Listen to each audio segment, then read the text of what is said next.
السلام علیکم دوستو، کیسے ہیں آپ لوگ؟ امید کرتی ہوں بہت اچھے ہوں گے۔ تو چلیے آج میں لے کر آئی ہوں حضرت موسیٰ علیہ السلام اور فرعون کا واقعہ۔ ویڈیو کو لائک سبسکرائب کرنا مت بھولیے گا، پورا دیکھیے گا۔ تو چلیے بسم اللہ الرحمن الرحیم۔ آج ہم سنیں گے حضرت موسیٰ علیہ السلام اور مصر کے ظالم بادشاہ فرعون کا مشہور واقعہ، جو ہمیں ایمان، صبر اور اللہ کی مدد کا بڑا سبق دیتا ہے۔ مصر میں ایک بہت بڑا ظالم بادشاہ ہوا کرتا تھا جس کا نام تھا فرعون۔ وہ خود کو خدا کہتا تھا اور کہتا تھا کہ لوگ صرف اسی کی عبادت کریں۔ اس نے ہی اللہ پر ایمان لانے والوں کو سخت سزا دی۔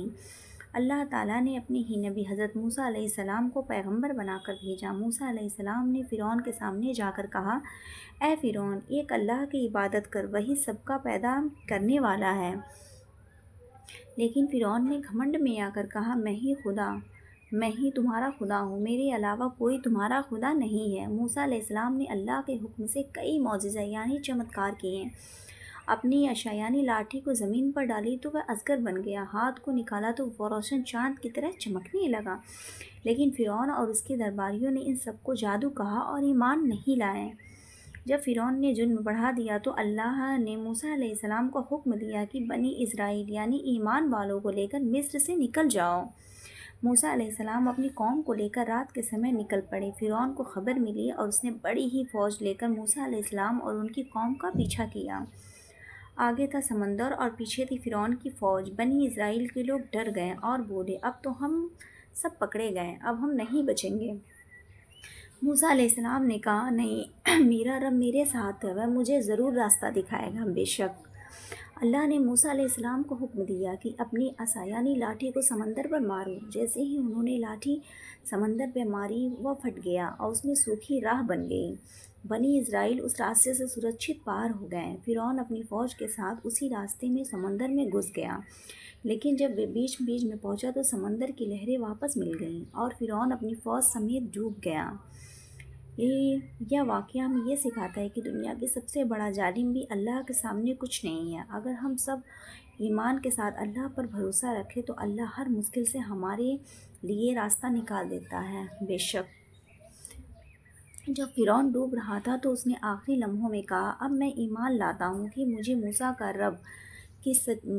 کے رب کی سچا خدا ہے۔ لیکن اللہ نے فرمایا، اب جبکہ تو ساری زندگی تکبر کرتا رہا، لوگوں کو ظالم بناتا رہا، اب تیری توبہ قبول نہیں ہوگی۔ فرعون اپنے گناہوں سمیت سمندر میں ڈوب گیا۔ اللہ نے اس نے جسم کو بچا لیا تاکہ آنے والی قوم دیکھ سکے کہ اللہ کے سامنے سب سے بڑا بادشاہ کچھ بھی نہیں ہے۔ آج بھی مصر کی فرعون کا ممی یعنی سڑا ہوا جسم موجود ہے، جو سبق دیتا ہے کہ گھمنڈ کرنے والوں کا انجام کیسا ہوتا ہے۔ سمندر پار کرنے کے بعد بنی اسرائیل کے راحت ملی، لیکن کچھ ہی سمے بعد انہوں نے موسیٰ علیہ السلام سے کہا، جیسے ان قوموں کے اپنے بت ہیں ویسے ہی آپ ہمارے لیے ایک خدا بنا دیجیے۔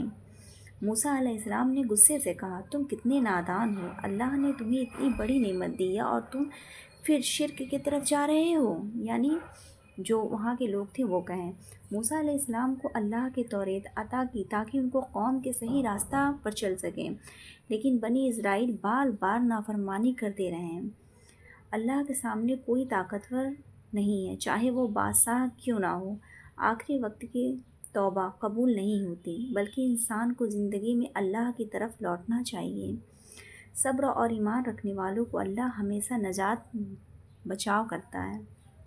آپ لوگ تو سنے ہی ہوں گے، جب حضرت موسیٰ علیہ السلام توریت لینے کے لیے ترک یعنی پروت پر گئے تو پیچھے بنی اسرائیل کو اللہ کی آزمائش ہوئی۔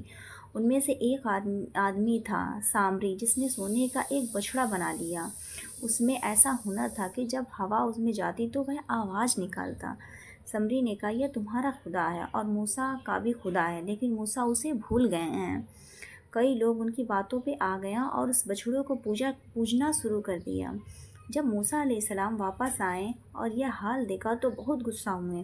انہوں نے اپنے بھائی ہارون علیہ السلام سے کہا، جس میں پیچھے چھوڑ گئے تھے، تمہیں اس قوم کی نگرانی کرنی تھی، پر تم نے کیوں نہیں کیا؟ کیوں نہیں ان لوگوں کو روکا بت بناتے ہوئے؟ ہارون علیہ السلام نے کہا، میں نے سمجھانے کی بہت کوشش کی، لیکن ڈرتا تھا کہ کہیں یہ لوگ جھگڑا کرنا شروع نہ کر دیں۔ موسیٰ علیہ السلام نے پھر سامری کو لعنت دی اور اس بچھڑے کو جلا کر راکھ بنا ڈالا۔ بنی اسرائیل کے تورات کی باتیں ماننے سے انکار کر دیا۔ اللہ نے پہاڑ کی طور کو ان کے اوپر اٹھا لیا، جیسے ہی چھت بنا کر کھڑا کر دیا۔ موسیٰ علیہ السلام نے کہا، اگر تم نے اللہ کے حکم نہیں مانی تو یہ پہاڑ تم پر ٹوٹ گرے گا۔ تب ڈر کے مارے انہوں نے تورات کو ماننے کا وعدہ کیا۔ جب بنی اسرائیل جنگل میں تھے تو انہوں نے کھانے پینے کی دقت ہوئی۔ اللہ نے آسمان سے منت یعنی میٹھا کھانا کھانے جیسے اور سلوا، پچھی، گوشت نازل کیا، لیکن وہ بھی شکایت کرنے لگے۔ اب اللہ پاک اتنا عیش و آرام بھیجنے لگے، اس پہ بھی بنی اسرائیل کے لوگ جتنے تھے وہ سارے شکایتیں کرنا چالو کر دیے۔ ہمیں صرف یہی کھانا ملتا ہے، ہمیں پیاز، دال، کھیرا اور سبزی کیوں نہیں ملتا؟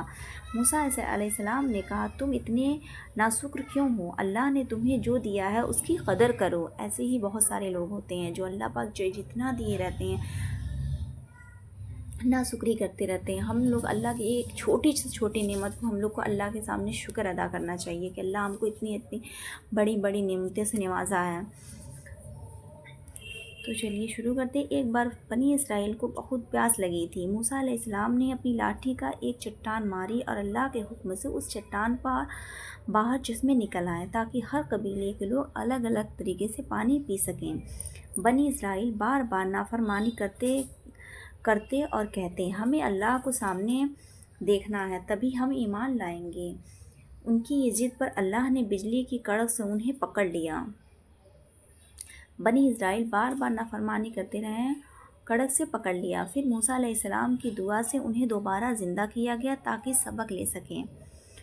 تو ناشکری اور نافرمانی انسان کو برباد کر دیتی ہے۔ سبق اور اللہ پر بھروسہ رکھنا ہی نجات اور راستہ ہے۔ دنیا کی سب سے بڑی نعمت بھی بے قدر لوگوں کے کام نہیں آتے۔ تو یہی کہا جاتا ہے ناشکری نہیں کرنا چاہیے، اللہ کی ہر چھوٹی چھوٹی چیز میں اللہ کی شکر کرنا چاہیے کہ اللہ ہمیں اتنی بڑے بڑے نعمتوں سے نواز رہا ہے۔ کھانا کھائیے، اللہ کا شکر کریے کہ ہم لوگ کو ایک وقت کا 2 وقت کا کھانا مل رہا ہے۔ پہلے کے لوگ تو فاقہ کرتے تھے لیکن ہم لوگ کرتے ہی نہیں ہیں۔ اور آپ لوگ ویڈیو کو پورا دیکھیے گا، آپ لوگ ویڈیو دیکھتے نہیں ہیں۔ اگر ایسا کوئی پکچر رہتا، مووی رہتا تو آپ لوگ پورا دیکھتے ہیں۔ بہت دکھ ہوتا ہے۔ پلیز، میں بہت محنت کرتی ہوں، اس ویڈیو کو آگے سے آگے بڑھائیں۔ چلیے تو ختم کرتے ہیں۔ اللہ حافظ۔